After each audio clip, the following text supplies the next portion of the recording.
അപ്പം അങ്ങനെ വെള്ളത്തിൽ കളിക്കാൻ വേണ്ടി വന്നപ്പോൾ ഈ പുഴയും കടന്ന് എന്ന സിനിമയിലെ ഒരു പാട്ടിങ്ങനെ ഓർമ്മ വന്നു.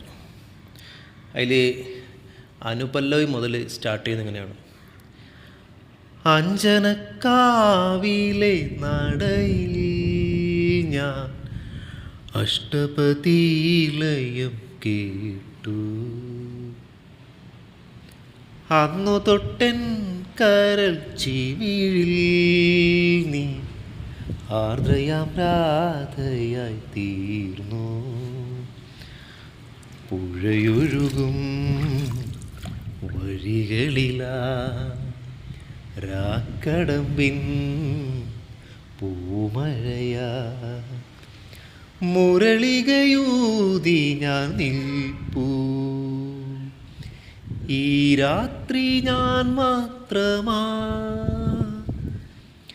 പാതിര പുള്ളുണർന്നു, പരൽ മുല്ലക്കാടുണർന്നു.